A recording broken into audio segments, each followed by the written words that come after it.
Assalamualaikum warahmatullahi wabarakatuh. Perkenalkan, nama saya Ida Salsabila dengan NIM G1S1211053. Baiklah, di sini saya akan menjawab pertanyaan UAS Farmasi Fisika soal nomor 2, yaitu jelaskan prinsip-prinsip dasar secara fisika, proses pembentukan kompleks obat dan protein pada target selulernya. Nah, prinsip dasar dari pembentukan kompleks obat dan protein itu ada 4. Yang pertama itu ada absorpsi atau penyerapan. Absorpsi suatu obat adalah pengambilan obat dari permukaan tubuh, termasuk juga mukosa, saluran cerna, atau dari tempat-tempat tertentu pada organ dalam, ke dalam aliran darah, atau ke dalam sistem pembuluh limfa. Karena obat baru dapat menghasilkan efek terapeutik, bila tercapai konsentrasi yang sesuai pada tempat kerjanya, maka absorpsi yang cukup menjadi syarat untuk suatu efek terapeutik, kecuali untuk obat yang bekerja lokal dan antasida. Absorpsi obat umumnya terjadi secara pasif melalui proses difusi.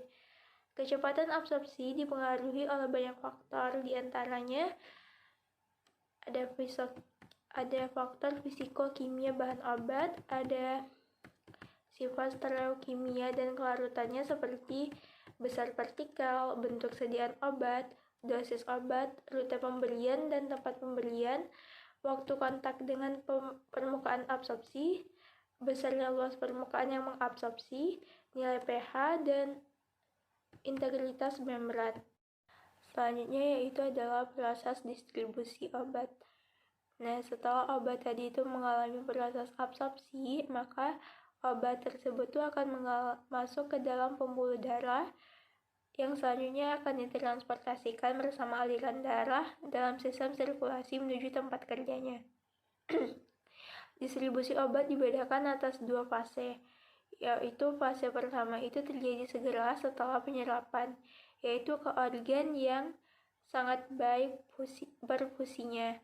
Contohnya tuh pada organ jantung, hati, ginjal, dan otak.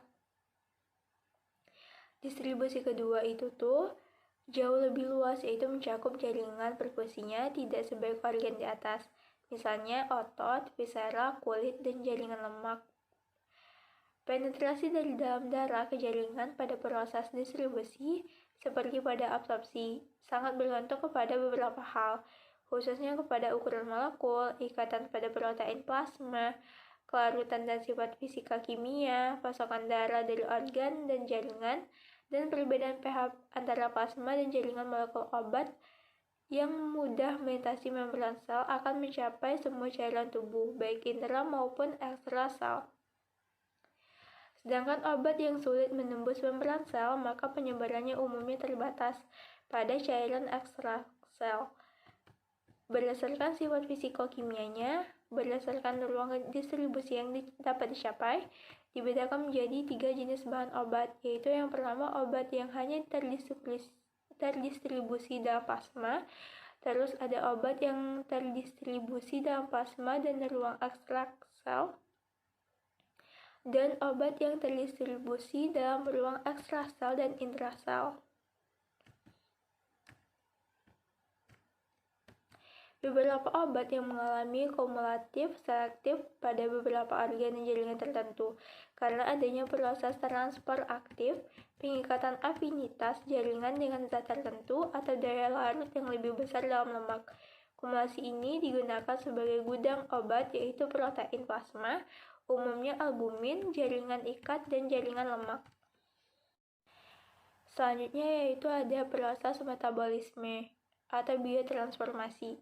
Nah, pada dasarnya obat itu tuh merupakan zat asing bagi tubuh, sehingga tubuh akan berusaha untuk merombaknya menjadi metabolit yang tidak aktif lagi dan sekaligus bersifat lebih hidrofil agar memudahkan proses ekskresinya oleh ginjal. Obat yang diserap oleh usus ke dalam sirkulasi lalu diangkut melalui sistem pembuluh porta ke hati. Dalam hati, seluruh atau sebagian obat mengalami perubahan kimiawi secara enzimatis. Enzim yang berperan pada proses biotransformasi ini adalah enzim mikrosom di retikulum endoplasma sel hati. Perubahan kimiawi terhadap obat yang dapat terjadi setelah proses metabolisme itu adalah molekul obat tadi berubah menjadi metabolit yang lebih polar atau hidrofil sehingga mudah untuk diekskresikan melalui urin pada ginjal. Yang kedua, molekul menjadi metabolit yang tidak atau kurang aktif lagi, bioinaktivasi atau detoksifikasi. Proses ini disebut juga first pass effect atau efek lintas pertama. Untuk menghindari resiko first pass effect tadi, maka rute pemberian secara sublingual, intrapulmonal, transkutan, injeksi, dan rektal dapat digunakan. Terus selanjutnya ada proses ekskresi. Nah, ekskresi itu adalah pengeluaran obat atau metabolitnya dari tubuh, terutama dilakukan oleh ginjal melalui arus seni dan dikeluarkan dalam bentuk metabolit maupun bentuk asalnya. Di samping itu, ada pula beberapa cara lain, yaitu kalau misalnya ekskresi melalui kulit, itu tuh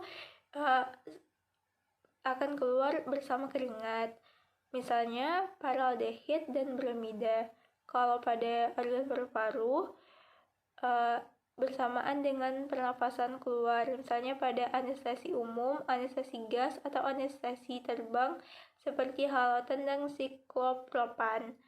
Kalau pada hati, melalui saluran empedu, misalnya fenolftalein, obat untuk infeksi saluran empedu, penisilin, aritromisin, dan rifamycin.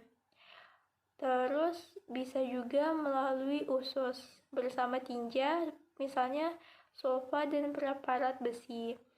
Baiklah, sekian jawaban soal nomor 2 dari saya. Akhiri dengan Assalamualaikum warahmatullahi wabarakatuh.